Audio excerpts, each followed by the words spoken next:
जगत ही कारण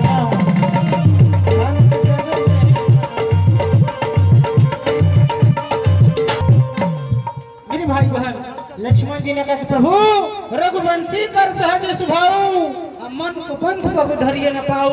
हम उस खानदान के बेटा है जरा खानदान में आज तक तो कोई गलत मार्ग पर इंजीनियर साहब चलने का प्रयास नहीं किया। अगर कहा जाता है कि आपके खानदान में ऐसा नहीं है तो आप वहां से लिख ऐसा बना दीजिए ताकि आप अपने बेटों के लिए उदाहरण हो जाइए कि हमारे पिता का जीवन कितना त्याग और कठिनाइयों तपस्या से भरा हुआ था।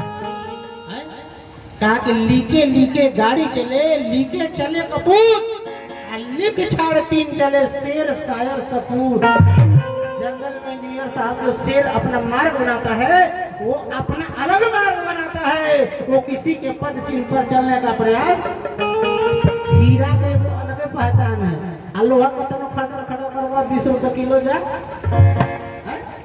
इसलिए मेरे भाई बहन मैं आपसे कह रहा था भगवान श्री राम से लक्ष्मण जी ने कहा कि हम उस खानदान के हैं प्रभु। भगवान ने कहा कि लक्ष्मण तुम हमारे ऊपर संदेह मत करो मैं भी उसी खानदान का हूँ लेकिन मैं तो तुम्हारा परिचय करा रहा था कि ये फलाना है ये है क्योंकि परिचय नहीं करेंगे तो तुम क्या जानोगे। तुम तो नया आदमी हो भाई उनके बारे में। फिर क्या था परिचय हुआ। उसके बाद में देखते देखते महाराज माता सीता को नजर जो है भगवान के ऊपर पड़ जाती है और भगवान का नजर जो है माता सीता के ऊपर पड़ जाती है।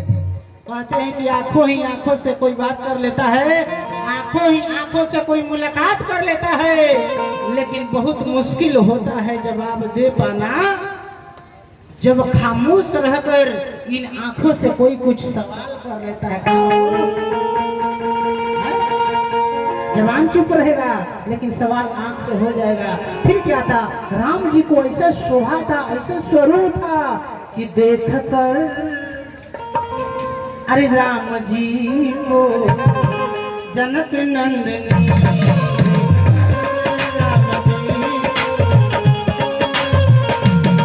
देख कर राम जी को जनक नंदनी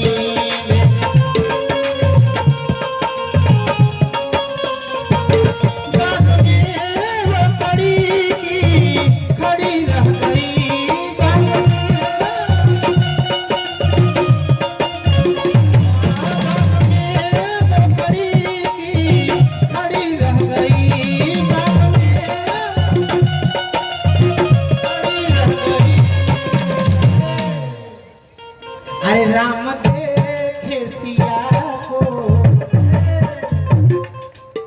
राम भी सीता जी को देख रहे हैं भैया आज तक हम तो ऐसा कहीं देखने लगी है। राम देखे सिया को राम देखे सिया को सिया राम को चारों रह गई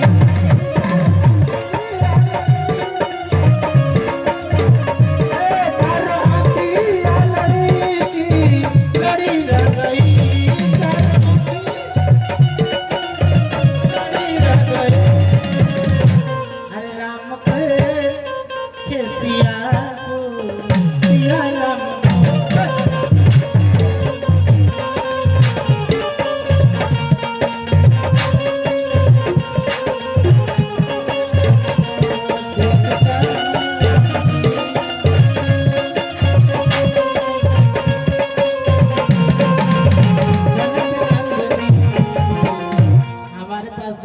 अभी है और 10 मिनट में हमको रात विवाह करा लेना है। अभी धनु जग बाकी है। बोले सियावर रामचंद्र की। फिर क्या था भगवान प्रभु श्री राम वहां से फूल पुष्प लेकर के वहां से चले आते हैं अपने गुरु जी के पास और माता सीता अपने कुल देवी की पूजन करने जाती है। कथा समझ में आवता तारा लोग कथा समझ में आगे दिल खुश होकर तो 10-20 बाबा के दान कर देगा तब ना हमारा लगे कि तू खुश पावा ना तो लगेगा कि मैया मने मने गुस्सात है का हो कि बाबा कब हटे यहाँ से ना। देख लो एगो मैया आ रही है धन है मैया तनी मैया के नाम पर जोर दे ताली बजावा हो। लड़का के मनीष कुमार के माता जी की तरफ से बहुत बहुत आए। चल एगो मैया बहनी बनैली तो कितना मैया भिलाई में सोचते हैं कि जाए कि ना जाए। अच्छा जानते हैं एक बार क्या हुआ कि एक जगह कंजूसों का मेला लगा। अब उसमें एक पंडित जी को कथा कह रहे थे। अब एक सेठ गए और सेठ ने देखा कि भाई हम आज गंगा नहाते हैं, पंडित जी का कुछ दान करते हैं। अब बड़ी छोड़ दो मैया छोड़ दो, अच्छा ले लेंगे। आप तो समझो कवरेज एरिया में आ गए तो करा के अपना भी करना हमारा काम है। अब सेठ जी बगली में हाथ लगाए, बगली में हाथ लगाए, सोचे कि आज पंडित जी को दान कर देते हैं। अब जैसे हाथ में 10 का नोट निकाले, अब मन में सोच रहे हैं कि पंडित जी के दूं कि न दूं कि न दूं। अब 10 मिनट सोच लिए कि चलो भाई दे ही देते हैं पंडित जी के, छोड़ो आइए जेठ गर्मी के दिन। अब जैसे 10 मिनट मुट्ठी बनवा तो मैं पसीना में हो जाएगा हो। अब जैसे खोल के मुठिया देखे तो पसीना आया था। नोटवा को सेठ जी कहे कि रो रही है पंडित जी भी जाने में, मत रो पंडित जी को तुझे नहीं दूंगा कह के फिर बगलिए में पैसा। तो फिर क्या था, वहां से माता सीता आशीर्वाद लेकर के आ जाती है, भगवान श्री राम का आशीर्वाद मिलता है। देखते देखते धनुष जगह का कार्यक्रम शुरू हो जाता है। एक से एक राजा आते हैं महाराज जनक जी के सभा में धनुष को तोड़ने के लिए, लेकिन धनुष किसी से टस से मस होने का नाम नहीं लेता है।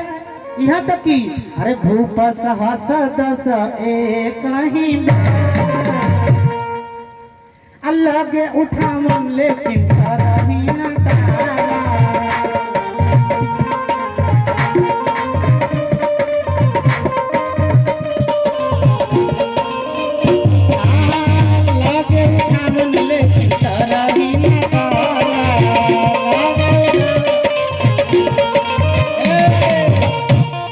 कभी लोगों ने, विद्वान लोगों ने इंजीनियर साहब प्रश्न किया कि आखिर धनुष उठ क्यों नहीं रहा। उसका निचोड़ बाबा ने लिखा कि इसलिए धनुष किसी वीर से नहीं उठा कि परिकर बांधी उठे अकुल अचले ईष्ट देवन सिरुनाई।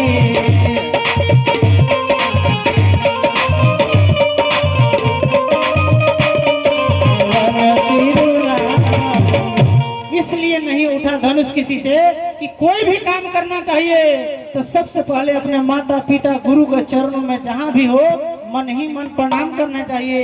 अपने देवी देवता घर के कुल देवी को प्रणाम करोगे, मैट्रिक में नहीं हो लिखोगे तो फर्स्ट आ जाओगे। लेकिन तुम अपना घमंड पे रहोगे कि हम इतना कह देंगे तो सावधानी हटी। तो आशीर्वाद भी काम करता है, जहाँ लाखों दवा काम नहीं करता है वहाँ छोटी सी दुआ काम कर जाती है। फिर क्या था, किसी से धनुष नहीं उठा महाराज। मैं आपको बताऊं, कुछ सभा में एक से एक भी थे। राजा जनक जी ने देखा कि ये धनुष किसी से टच से मस नहीं हुआ। राजा जनक को मन में दुख हो गया कि महाराज अब तो लगता है कि हमारी बेटी कुंवारी रह जाएगी। और कहा जाता है कि आस बन बन के टूट जाती है, आज रूह भी इस कदर कसमसाती है। इज्जत क्या होता है जाकर उस बेटी के बाप से पूछो जिसके दरवाजे पर आई हुई बारात बिना ब्याहे के वापस लौट जाती है। राजा जनक सोचने लगे क्या कहूं मैं क्या करूं, क्या गजब मुसीबत आई है। आगे गिरूं तो कुआं है, अरे पीछे गिरूं तो खाई। प्राण छोड़ूं तो निज धर्म जाए, अन्ना छोड़ूं तो जग हंसाई है। क्या कहूँ मैं क्या करूं, क्या गजब मुसीबत आई। जनक जी को क्रोध आ गया। क्रोध में चारों तरफ से उंगली दिखा करके जनक जी कहने लगे अरे अब जनी को माथे भोट मारी, जनी को माथे भोट मारी।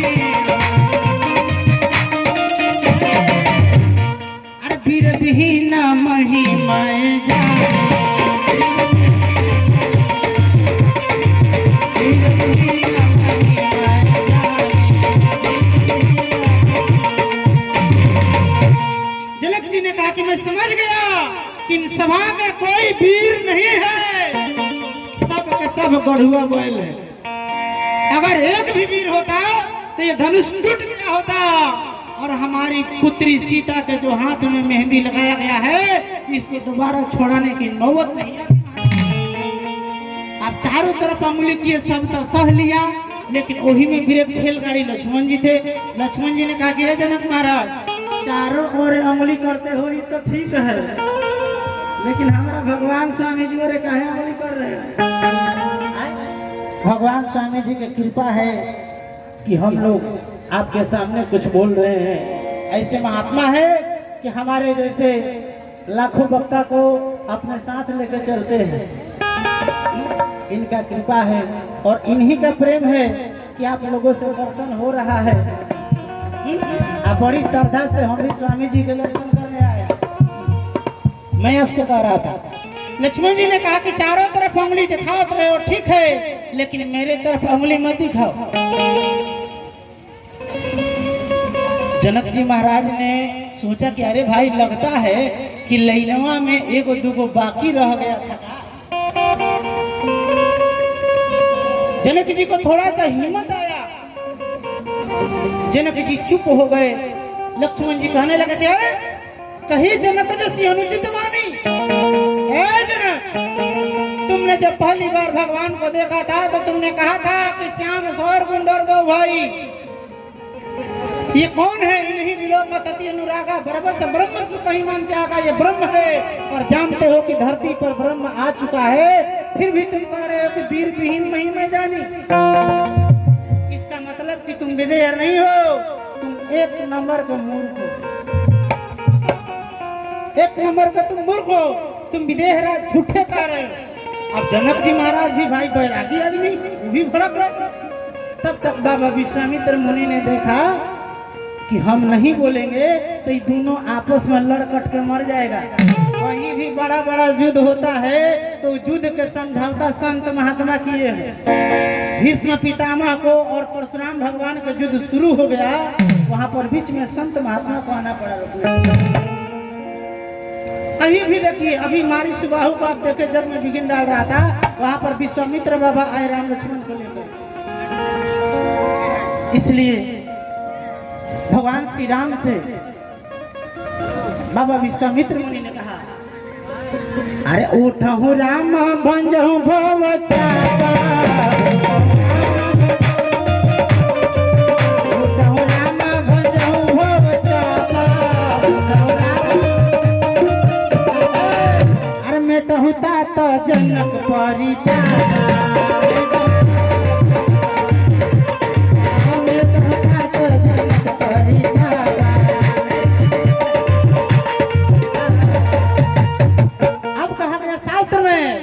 कि माता पिता गुरु प्रभु के है बानी, माता पिता गुरु प्रभु के है बानी।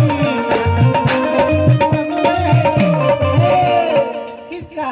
चार आदमी के, माता पिता गुरु भगवान। क्या करना है? नहीं विचार करिए सुभदानी,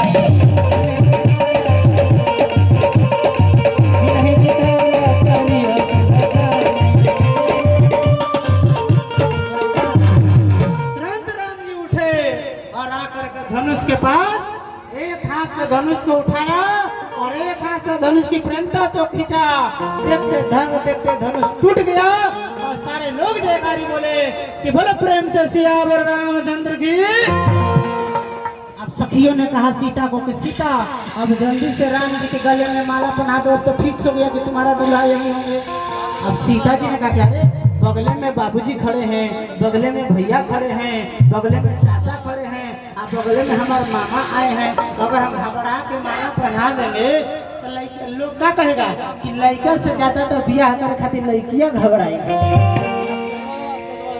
इसीलिए देखिएगा कि जब बियाह होता है तो लड़की पहले माला न डालती है कि कोई ये ना समझे कि लड़कियां घबराई है। लड़कियां कहती है कि पहले तू डाला, तू ही घबराई लो।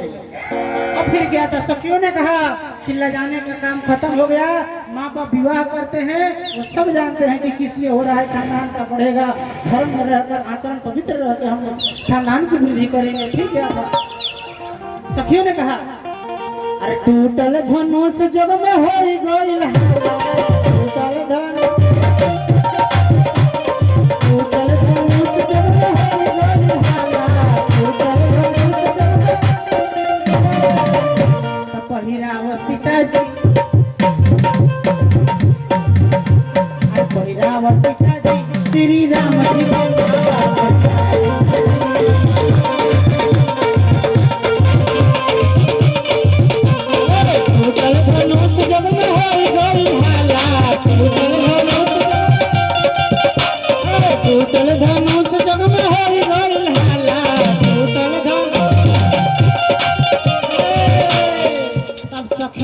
राम जी ना कहेंगी, सखी को वो अपना सखी के पति का नाम न रखती है, सखी लोग मिला लगी मन। सखी ने कहा पहिराव सीता जी हमरा जीजा जी के माला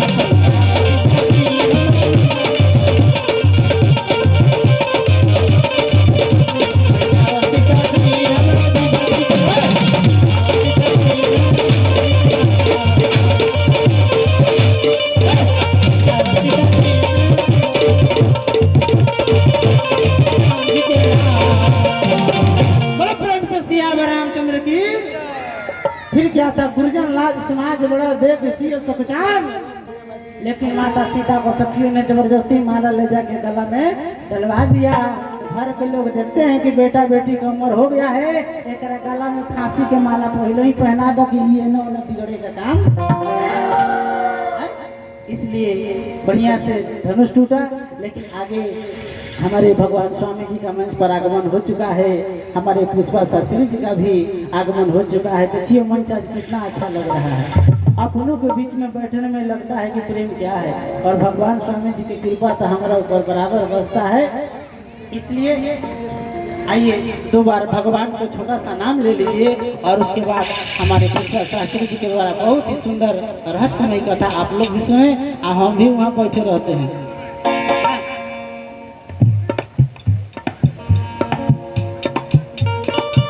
तेरे मर्जी के हम हैं गुलाम, अरे तेरे मर्जी के हम हैं गुलाम, ओ मेरे अलबेले राम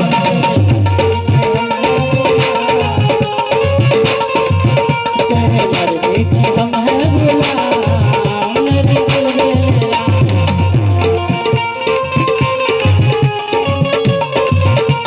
अलबेले राम मेरे अलबेले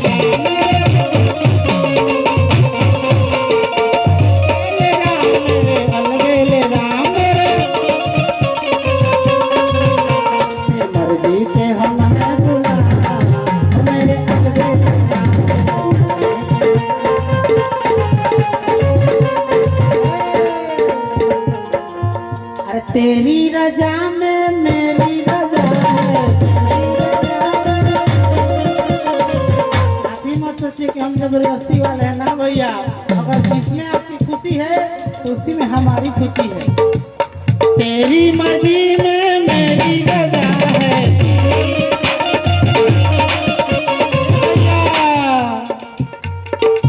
सजा दे दो या दे दो इनाम, सजा दे दो या दे दो इनाम, ओ मेरे